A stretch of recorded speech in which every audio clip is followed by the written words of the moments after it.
धन्यवाद, धन्यवाद, धन्यवाद। प्रभु हम तेरी स्तुति करते हैं। तू अत्यंत महान है परमेश्वर। तू ही दया करता है प्रभु, इसीलिए हम सब जीवित हैं। और परमेश्वर, जब ये आज का दिन तूने हमें दिखाया है प्रभु, हमें इस बात में भेजा है कि हम यहाँ पर आकर महिलाओं के दिवस को मना सके परमेश्वर। तो उन्हें पाए कि जितनी भी महिलाएं यहाँ उपस्थित हुआ आज के वचन से वो आशीषित हो सके। पिता परमेश्वर, जब मैं आपके वचन को यहाँ शेयर करती हूँ परमेश्वर, तो जितने भी लोग उन वचन को सुनते हैं प्रभु, लोग परमेश्वर यीशु के लिए तैयार हो जाए। पिता परमेश्वर, उन्हें पाए कि हर एक शब्द जो मेरे मुँह से निकलता है परमेश्वर, वो आपकी ओर से हो। परमेश्वर ने होठों को छूकर महसूस करिए, ताकि कोई भी ऐसा शब्द ना हो जो आपकी तरफ से ना हो परमेश्वर। और परमेश्वर हर एक वचन के द्वारा आपकी महिमा हो सके। पिता परमेश्वर, जितनी भी महिलाएं यहाँ उपस्थित हैं प्रभु, वो इस बात को समझे कि वो उत्तम है, वो परमेश्वर की उत्तम रचना है और परमेश्वर उसे बहुत प्रेम करता है। पिता परमेश्वर, आज की पूरी आराधना को आपके हाथों में सौंपते हैं। ये वचन जो यहाँ बोया जाए परमेश्वर, वो सबके जीवनों में 30 गुना, 60 गुना और 100 गुना फल लाने वाला हो।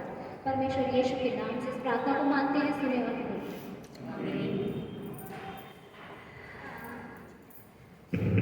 Praise the lord. My beloved sisters, मेरी प्यारी बहनों, आज हम जिस दिन के लिए यहाँ उपस्थित हुए हैं, जिस दिन को सेलिब्रेट करने के लिए, वो हमारे लिए बहुत ही महान है।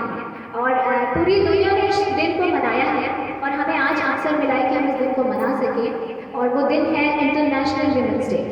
और जब हम इस दिन को मना रहे हैं तो हमें जानना है कि हम क्यों इस दिवस को मनाया जाता है।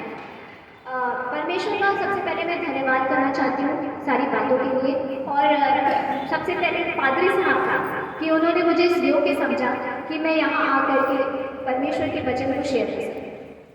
तो कुछ पंक्तियाँ मैं आपके सामने पहले बोलूँगी। माँ है वो, बेटी है वो, बहन है वो, तो कभी पत्नी है वो, जीवन के हर सुख दुख में शामिल है वो, शक्ति है वो, प्रेरणा है वो, जीवन के हर मोड़ पर हमारा साथ देती है वो, ईश्वर की सबसे सुंदर रचना नारी है।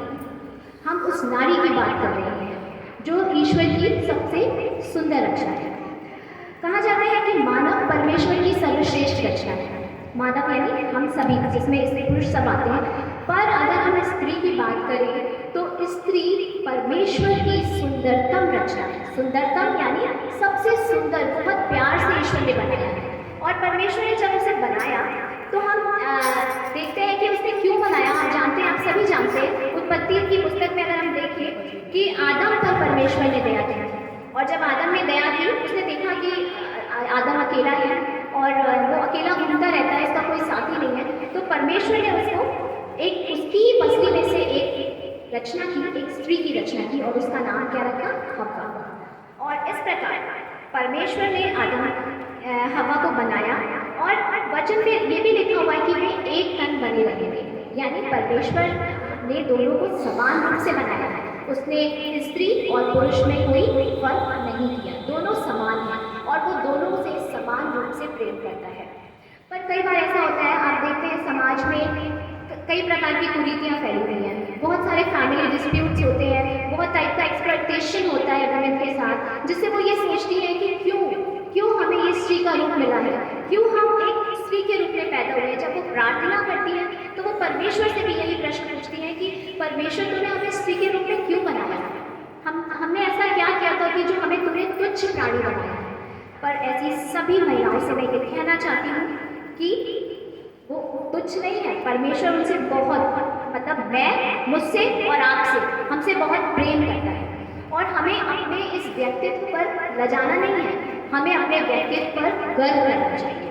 और परमेश्वर ने जब आपको और मुझे बनाया तो सिर्फ यूँ ही नहीं बना दिया, उसने हमें तमाम वरदानों से भर दिया।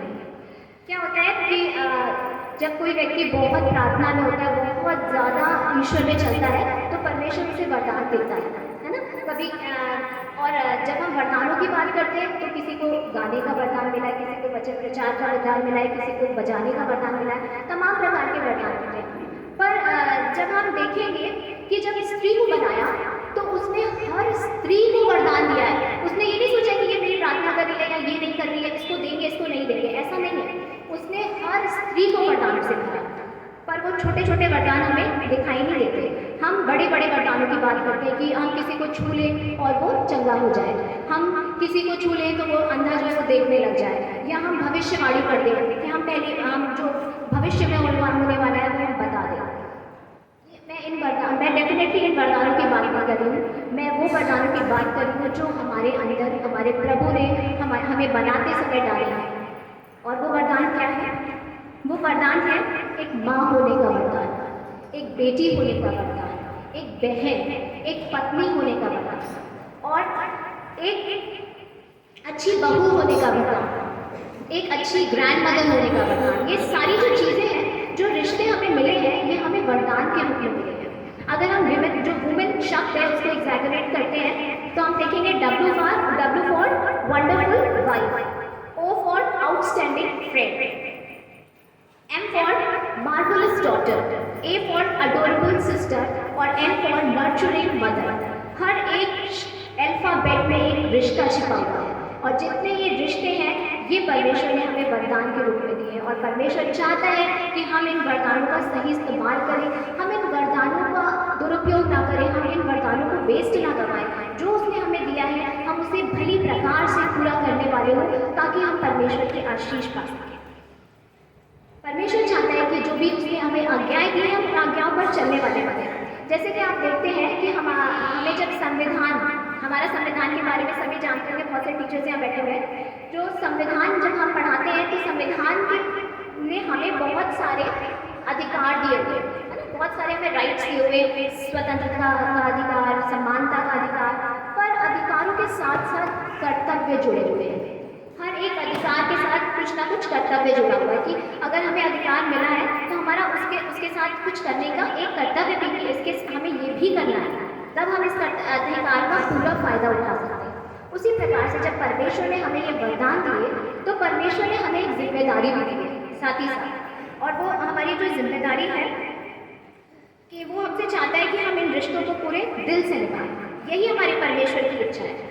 तो आज का जो टॉपिक मैंने लिया है वो है परमेश्वर की इच्छा पर चलने वाली महिलाएं। हम अपने बाइबल से ही देखेंगे कि हम बाइबल में बहुत सी ऐसी महिलाएं हुई हैं जिन्होंने परमेश्वर की इच्छा को पूरा किया है और परमेश्वर से आशीष पाई है। सबसे पहले हम मरियम के बारे में, जैसा कि आज पढ़ा गया है, अभी हमारा सुसमाचार का पाठ हुआ था, लूका से पढ़ा गया, लूका 1 उसकी 20 से लेकर के 38 पे आया तक। उसमें हमने देखा कि मरियम के बारे में बताया गया है, मरियम के पास स्वर्गदूत आया। अगर हम मरियम के जीवन को देखें तो मरियम एक धार्मिक स्त्री थी, एक धार्मिक कन्या थी, क्योंकि उसकी शादी नहीं हुई थी, है ना, शी वॉज अ गर्ल, तो वो एक कन्या थी। और उनका जो जन्म है वो यरूशलेम के बैतसैदा में हुआ था। उनके पिताजी का नाम संत एनी और जो मदर का नाम जोआचिन था, और वो उनकी एक बहुत प्यारी, बहुत पवित्र कन्या थी। इसीलिए तो परमेश्वर ने उन्हें अपनी महिमा प्रकट करने के लिए चुन लिया। तो मरियम ने परमेश्वर की आज्ञा को किस प्रकार से माना, किस तरीके से, जब वचन कहता है कि स्वर्गदूत उसके पास आया और स्वर्गदूत ने उससे कहा कि हे मरियम मर्दर, आज मतलब तू गर्भवती होगी और तेरे द्वारा एक पुत्र उत्पन्न होगा। तो पहले तो उसको थोड़ी हेजिटेट हुई वो कि ये कैसे हो सकता है। उसने एक बार इतना पूछा जरूर कि कैसे हो सकता है, मेरी तो अभी शादी भी नहीं हुई है। पर जब स्वर्गदूत ने कहा कि तुझे भयभीत नहीं होना है, जो भी बातें स्वर्गदूत ने कही, और उसने लास्ट में एक वचन कहा मरियम ने कि मैं तो प्रभु की दासी हूँ और मुझे तेरे वचन के अनुसार हूँ।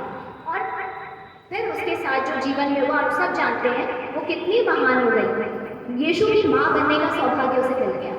तो यहाँ पर हम देखते हैं कि मरियम ने परमेश्वर की आज्ञा पर विश्वास किया, उस पर चली, है ना। लेकिन वहीं पर अभी हमने पढ़ा था एलिशबा के बारे में, जो जकरिया की बीवी थी। जब जकरिया से स्वर्गदूत ने कहा कि तेरी प्रार्थना सुन ली गई है और तेरी बीवी गर्भवती होगी और वो पुत्र जनेगी, तो जकरिया के मन में संदेह आ गया। उसने कहा कैसे हो सकता है, मैं तो बूढ़ा हूँ।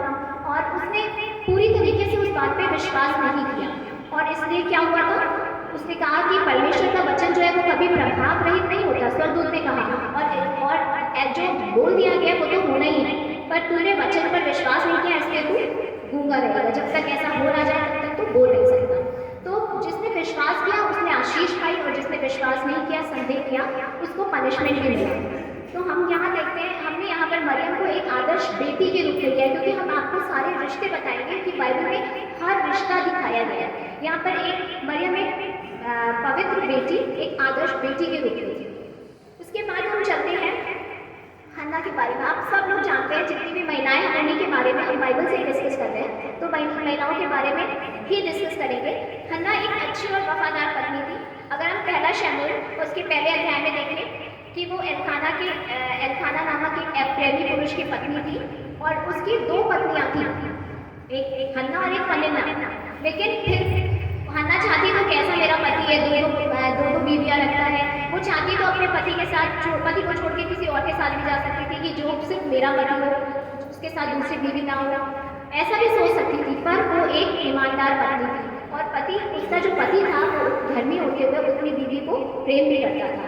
और हन्ना ने वो जब पनिन्ना उसको चढ़ाती थी क्योंकि हन्ना बांझ थी, और जब पनिन्ना उसको बार बार चढ़ाती थी तो हन्ना बहुत दुखी होती थी और परमेश्वर के भवन में जाकर के उसने रो रो कर बिलख कर परमेश्वर से प्रार्थना की कि परमेश्वर अगर आप मुझे पुत्र देंगे तो मैं पूरी तरीके से उसे आपको अर्पित करूँगी। तो परमेश्वर ने उसकी प्रार्थना को सुना। तो अगर हम परमेश्वर एक धर्मी पत्नी का जो हमें किरदार मिला है हम उसे निभाते हैं तो भी हमें परमेश्वर की आशीष प्राप्त होती है। इसी प्रकार हम देखेंगे रूत के बारे में। कोई अगर निकाल के पढ़ दे रूत उसका पहला अध्याय 16वीं और 17वीं आयत।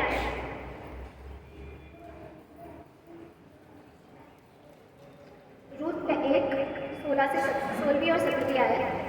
वो बोले, तुम मुझसे ये विनती ना कर, मुझे त्याग या छोड़ कर लौट जा, क्योंकि जिधर तू जाए उधर मैं भी जाऊंगी, जहाँ तू टिके वहाँ मैं भी टिकूंगी।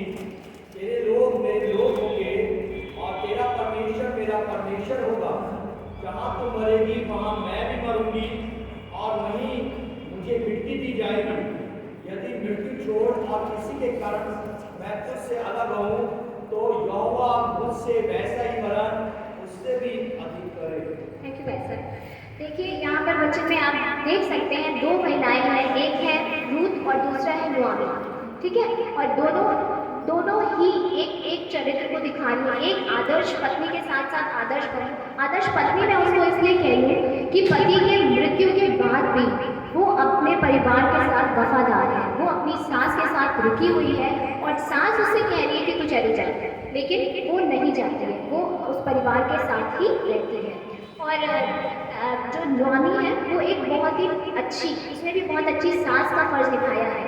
तो जब रूत कहती है, जब नुआमी उससे कहती है रूत से कि बेटा अब तू क्या करेगी, वैसे तो उनकी 2 बहुएं थी, ओर्पा और रूत, तो जब दोनों के पति मर जाते हैं और रूत का भी नुआमी का पति भी मर जाता है, तो क्या होता है कि नुआमी रोती है, तीनों मिलकर रोते हैं और नुआमी बार बार अपनी दोनों बहुओं से कहती है तुम लोग चले जाओ, तुम अपना जीवन क्यों, तुम लोग अभी यंग हो, तुम अपना दूसरी शादी करो, अपना जीवन बसाओ। तो ओर्पा जो है, पहले ओर्पा भी मना करती है, दोनों बहुएं रोती हैं, विलाप करती हैं, पर ओर्पा वहाँ से चली जाती है क्योंकि वो मानती है बात और सोचती कि हाँ सच बात है, मेरा जीवन तो अभी पूरा बचा हुआ है, मैं अकेले कैसे व्यतीत करूँगी, वो चली जाती है।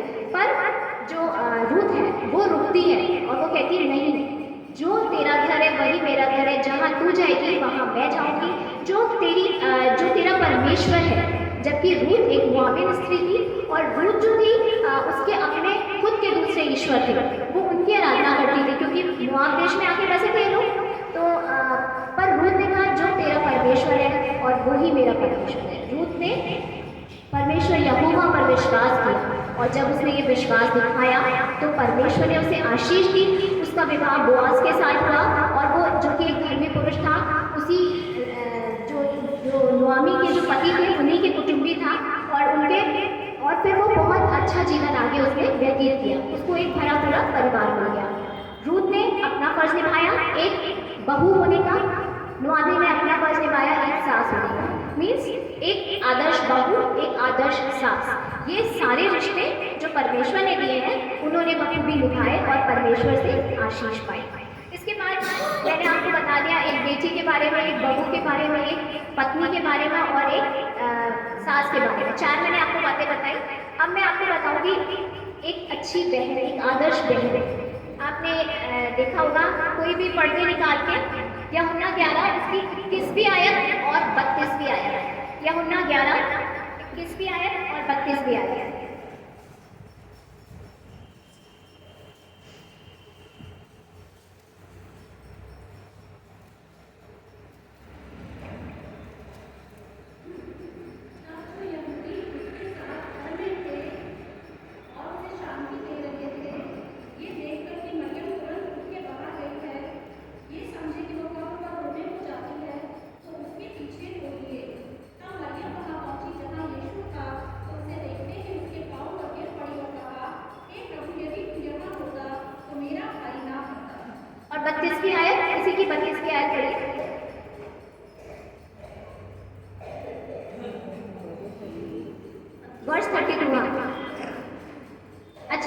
21 में पढ़ दीजिए, 21 वर्स। जी मार्था ने यीशु से कहा, हे प्रभु, यदि यह होता तो मेरा भाई कदापि ना मरता। जी, थैंक यू। यहाँ पर दो बहनों का जिक्र हो रहा है, मरियम और मार्था। दोनों ही बहनें अपने भाई से, लाजर से बहुत प्रेम करती हैं। दोनों ही बहनें यीशु मसीह को जब देखती हैं तो जा करके उनको पकड़ के उनके सामने बिलख बिलख के रोती है, उनसे प्रार्थना करती है कि, और उनसे ये कहती है कि अगर यीशु तो यहाँ होता तो मेरा भाई कदापि ना मरता। तो दो बहनों का चरित्र में यहाँ दिखाई दे रहा है कि वो अपने भाई से अटूट प्रेम करती हैं। और उन्होंने एक बात ये भी कही कि अब मुझे मालूम है कि अगर आप प्रार्थना करेंगे अपने परमेश्वर तक, वो आपकी ज़रूर सुनेगा। यीशु मसीह से उन्होंने कहा कि अगर आप प्रार्थना करेंगे तो वो ज़रूर सुनेगा। और यीशु ने प्रार्थना की क्योंकि यीशु खुद रोया था लाजर की मृत्यु पर, और उन्होंने प्रार्थना करी और लाजर जीवित हो गया। तो एक अच्छी बहन का उन्होंने किरदार निभाया। उन्होंने अपने मृत भाई को जीवित करके दिखाया अपनी प्रार्थना के द्वारा। तो हम यहाँ देखते हैं कि मरियम और मार्था जैसी आदर्श बहनें भी हमारी बाइबल में दिखती हैं, और हमें भी आदर्श बहन बनना है। इसके बाद अब हम ये, जब हमने इन सारे कैरेक्टर्स को देख लिया, हमने देख लिया अच्छी बहन, आदर्श बीवी, आदर्श पत्नी, आदर्श बहू, तो अब हमें ये देखना है कि हम कैसे इन आदर्श महिलाओं के समान बन सकते हैं, कि हमें ऐसे कौन सी बातें हैं जो हम अपने जीवन में लाएंगे जो हम इनके समान बन जाएंगे। तो ऐसे मैं कुछ आपको 5 बातें बताऊंगी जिनको हम अपने जीवन में ला करके इन्हीं के समान आदर्श बन सकते हैं। और ये हमारा जानना बहुत ज़रूरी है, क्योंकि हम परमेश्वर पर विश्वास करने वाले लोग हैं, हम परमेश्वर पर विश्वास करने वाली महिलाएं हैं, और हमें अपने वचन को पकड़े रहना है, तो छोड़ना नहीं, उसी के अनुसार अपना जीवन, अपना चाल चलन बनाना है।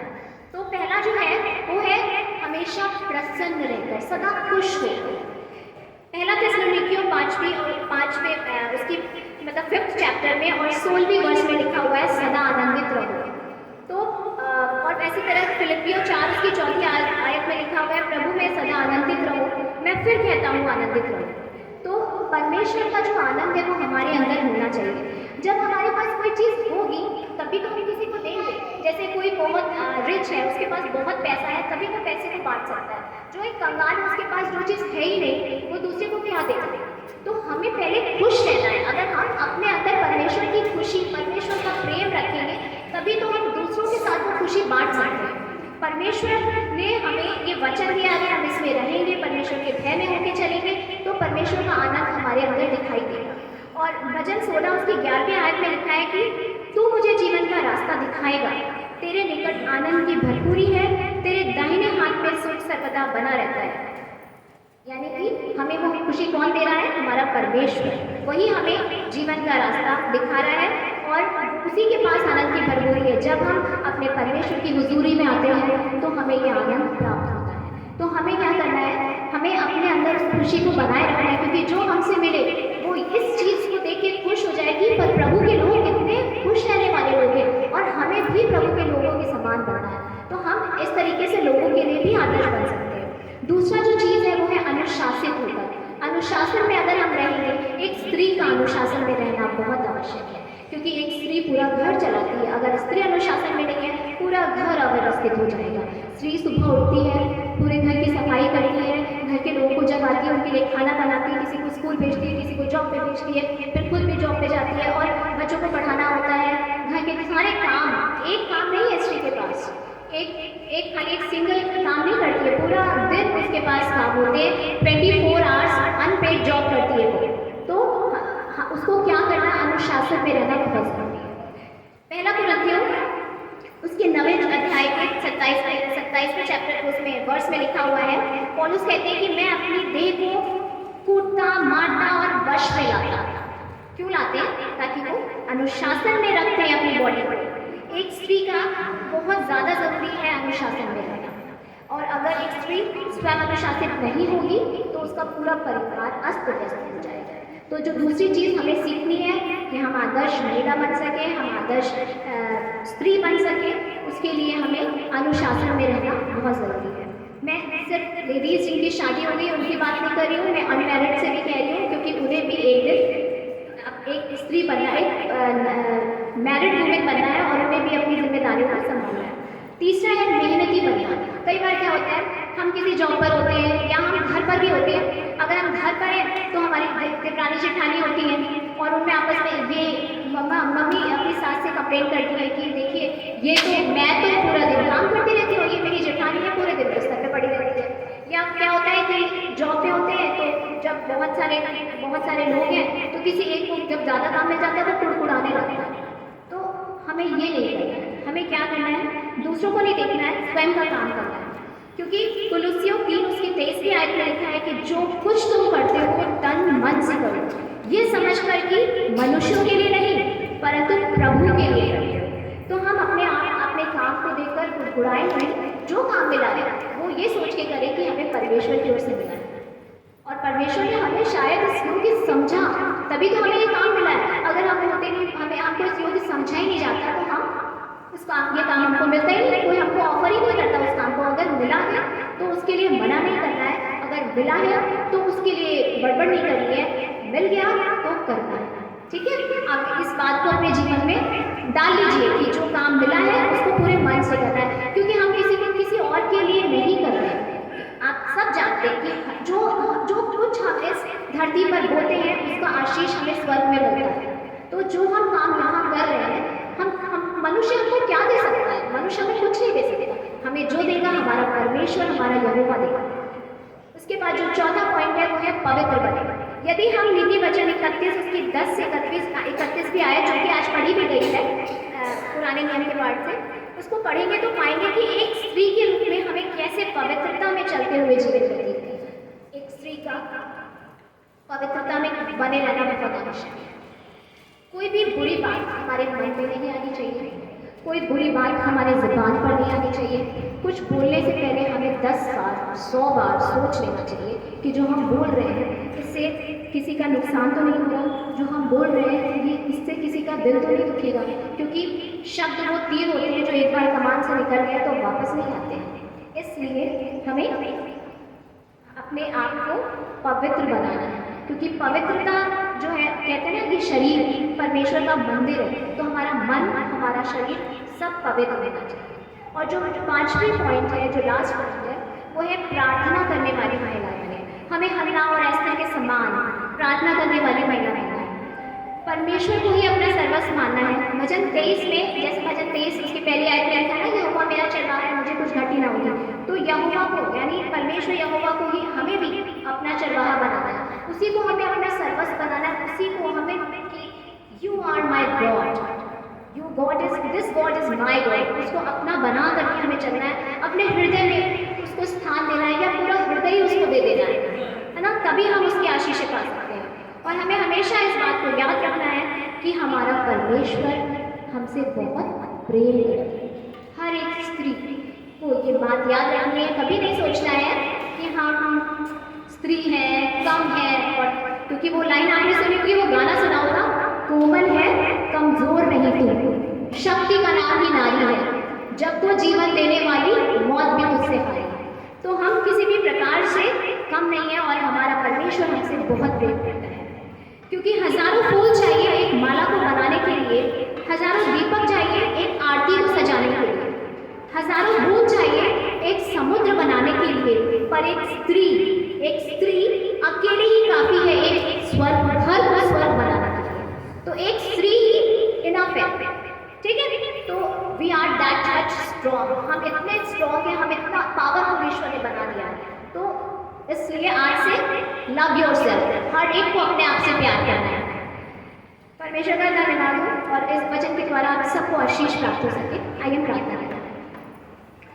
धन्यवाद परमेश्वर, धन्यवाद करते हैं सुंदर वचन के लिए परमेश्वर, जो आपने हमारे हृदय में बोया है परमेश्वर। हम धन्यवाद करते हैं प्रभु जी कि आप हमसे प्रेम करते हैं परमेश्वर। सबसे महान जो आपकी आज्ञाएं हैं प्रभु कि प्रेम करो परमेश्वर, हमको वो प्रेम आपसे प्राप्त हो गया प्रभु, हम धन्य हो गए परमेश्वर। हम बस यही चाहते हैं कि आपका ये प्रेम हमारे जीवन में, हम में से हर एक के जीवन में बना रहे प्रभु जी। और प्रभु आप कभी भी हमें ना छोड़ें पिता परमेश्वर। सारा जीवन आपके चरणों में समर्पित करते हैं और उन्हें पाए कि हर दिन हम आपकी आशीष एक नए रूप में प्राप्त कर सकें। इस छोटी सी प्रार्थना को उद्धार करता प्रभु यीशु मसीह के नाम में होकर मांगते हैं, सुनिए और कबूल करिए। आमीन।